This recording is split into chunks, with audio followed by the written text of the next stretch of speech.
आजच्या धुळे जिल्हा माध्यमिक उच्च माध्यमिक व महाविद्यालय शिक्षण पतसंस्थेच्या व जे सेवानिवृत्त शिक्षक तसेच जे विद्यार्थी गुणगौरव विद्यार्थी आलेले त्यांचा गुणगौरव समारंभ यासाठी आज आपण इथे उपस्थित झालेलो आहे। आता थोड्या वेळापूर्वी जे आम्ही काही भाषण ऐकले ते ऐकल्यानंतर बहुंशी मी चर्चा करत होतो की पतसंस्था ही किती महत्त्वाची असते। म्हणजे आयुष्यातल्या सर्व घडामोडी या संस्थेने कशा या शिक्षकांच्या आयुष्यात नवीन नवीन घडामोडी घडून आणल्या आणि या पैशांच्या माध्यमातून त्यांच्या जीवनाचा कसा बदल झालेला आहे याविषयी आम्ही बोलत होतो। तर आता आमचं राजकारण्यांचं तर खूपच वेगळं आहे। आम्हाला तर कुठलीच पतसंस्था नसते, आम्ही कोणाकडे दाद मागायची ही मोठी गोष्ट झालेली आहे। आता खरं नानासाहेब तुमचं कौतुक करताना आम्ही जेव्हा ते ऐकतोय तर खरोखर मान्य करावं लागेल, कारण कुठलीही पतसंस्था चालवताना एक काटेवरची कसरत राहते आणि ती तुम्ही प्रामाणिकपणे पार पाडताय आणि वयाचं 69 वर्ष म्हणजे खूप काही झालं नाही। पतसंस्था काढणं किंवा एखादी संस्था काढणं सोपं असतं, पण ती टिकून ठेवणं आणि तिला चालून दाखवणं हे सर्वात मोठं कठीण काम असतं आणि ते तुम्हाला परमेश्वराने चांगलं जावं करून दिलेलं दिसतंय। आणि खास करून सांगायचं म्हटलं तर या पतसंस्थेची जी जेव्हा रचना झाली असेल, मला वाटतं नानासाहेबांकडे तर सरस्वती होतीच, पण त्या सरस्वती बरोबर लक्ष्मी जोरदार आहे। कारण परिचय देतानाच नानासाहेबांच्या बद्दल, त्यांच्या मुलांबद्दल, पत्नीबद्दल सर्व गोष्टी ऐकल्यानंतर असं वाटतं लक्ष्मी भरपूर प्रमाणात आहे। म्हणून तुमच्यावरती जेव्हा एखादा शिक्षक विश्वास ठेवत असेल तर त्याच्या मागचं कारणही तेच असेल की माणूस प्रामाणिक आहे, लक्ष्मीचीही कमतरता नाहीये। संस्था जर डबघायला आली पण तर नानासाहेब आपल्याला डबघायला जाऊ देणार नाही एवढं निश्चित आहे। या कार्यक्रमाचे अध्यक्ष आदरणीय शिंदे नाना, तसेच आमचे सहकारी वेळोवेळी आम्हाला नेहमी मार्गदर्शन करतात आणि तरुणांचे खास करून प्रेरणास्थान आमचे आशुतोष दादा, माझ्या सोबत नेहमी खांद्याला खांदा लावून काम करणारे आमचे सरपंच राजेंद्र पाटील, याच पतसंस्थेचे विद्यमान chairman Jadhav sir, vice chairman Patil sir आणि सन्माननीय व्यासपीठ।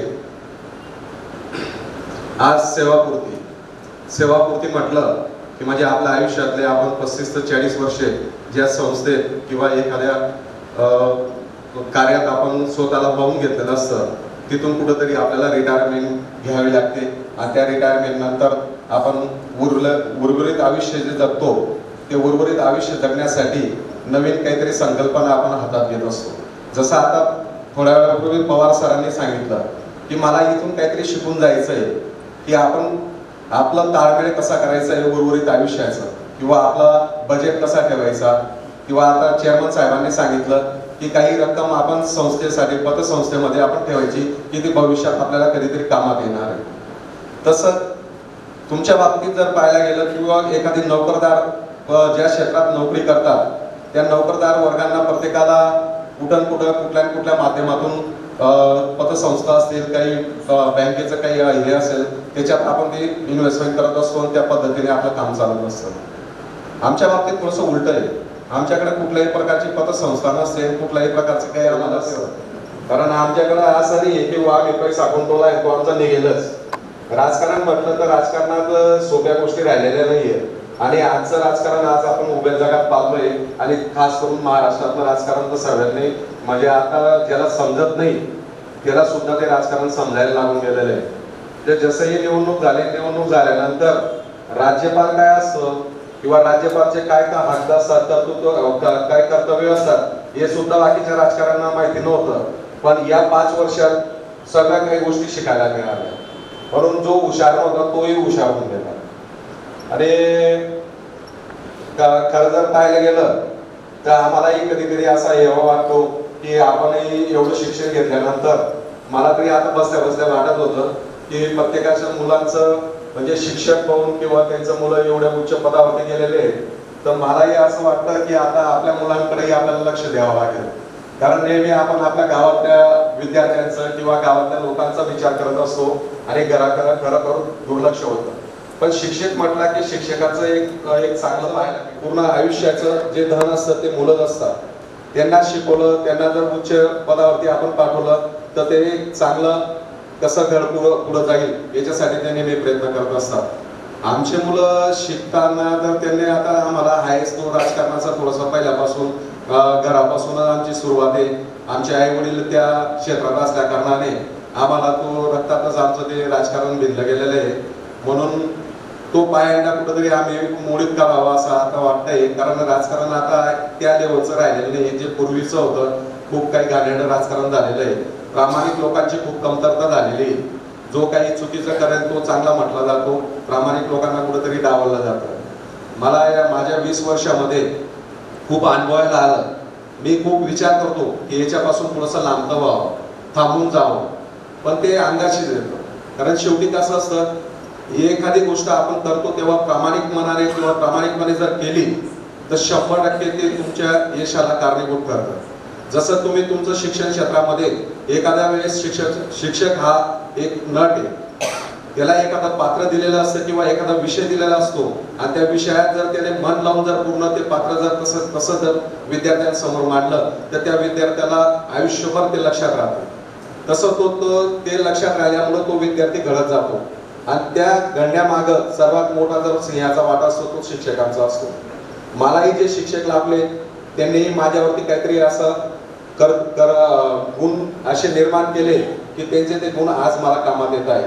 मी जर समजा एखाद्या क्षेत्रामध्ये किंवा नोकरीमध्ये जर मी ते काही करू शकलो नसेल, पण मी माझ्या गावाच्या विकासासाठी माझं संपूर्ण आयुष्य, माझ्या आयुष्यातले 20 वर्ष मी तिथे घालवले आणि एक चांगलं कसं करता येईल. कारण परमेश्वराने आपल्याला एक सुंदर असं आयुष्य दिलेलं आहे. त्या आयुष्यात आपण काहीच नाही करता जर निघून गेलो तर त्यालाही परमेश्वर चांगलं म्हणणार नाही किंवा आपली ही जागा तिथे कुठेतरी चांगल्या ठिकाणी निर्माण होणार नाही. म्हणून कुठलंही काम करत असताना प्रामाणिक केलं तर 100% आपल्याला यश मिळतं. जसं आज तुम्ही तुमचं सेवानिवृत्तीचं 81 लोक आहेत, सेवानिवृत्तीपर्यंत तुमचं आयुष्य तुम्ही जगत आलेले आहे. एक चांगलं कर्तृत्व केलेलं आहे, चांगलं वागणूक असेल त्याच्यामुळेच तुम्हाला पूर्ण आयुष्याची सेवा सुद्धा इथं करता आलेली आहे. आणि भविष्यात जेवढे आता सेवानिवृत्तीचे तुम्ही 35 वर्ष घातले असेल तेवढे 35 वर्ष पुन्हा तुम्हाला त्याला आयुष्य मिळावं अशी मी प्रभूचरणी प्रार्थना पण करतो. कारण नोकरी करत असताना काही गोष्टी आपल्याकडनं सुटून जातात. नोकरीचं टाइम टेबल असतं, वेळेची मर्यादा असते किंवा कामकाजाचा व्याप असतो, त्याच्यामुळं आपण आपलं आयुष्य जगत नाही, तेवढा वेळ देत नाही आणि मुलांनाही वेळ दिला जात नाही किंवा पत्नीला वेळ दिला जात नाही. आता उरलेल्या आयुष्यामध्ये आपल्याला त्या सगळ्या गोष्टी करता येणार आहे. ते आपलं जे आयुष्य आपल्याला भोगता आलं नाही ते आपल्याला ते आयुष्य आता पुढच्या कालखंडात आपल्याला भोगता येणार आहे. पण त्यातही माझं मत आहे स्वतःचं की आपल्याला शेवटच्या श्वासापर्यंत काम करत राहायचं. कारण हे आयुष्य आपल्याला पुन्हा मिळेल का नाही मिळेल याची शाश्वती नाही, पण जेवढं मिळालेलं आहे तेवढ्या आयुष्यात आपल्याला आणखी काहीतरी चांगलं कर्तृत्व करून जायचं आहे, एवढं निश्चित आपण लक्षात ठेवायचं आहे. भरपूर काही बोलण्यासारखं असतं पण शेवटी मर्यादा आहे आणि मलाही ती मर्यादा पाळावं लागेल. नाही तर आम्हाला जर कोणी सांगितलं भाऊ उठा आणि बोला तर आमचं संपत नाही. आम्हालाही असं कुठेतरी चान्स मिळतात बोलायला, म्हणून आम्ही ते सोडत नाही.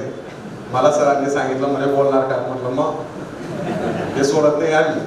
म्हणून म्हटलं चला वेळेची संधी मिळाली आणि आयोजकांनी मला इथं बोलवलं, माझा सन्मान केला, त्याबद्दल मी आयोजकांचा सुद्धा आभार मानतो. मला बोलण्याची संधी दिली त्याबद्दल पुन्हा एकदा आभार मानतो. थांबतो. जय हिंद, जय महाराष्ट्र. धन्यवाद सर.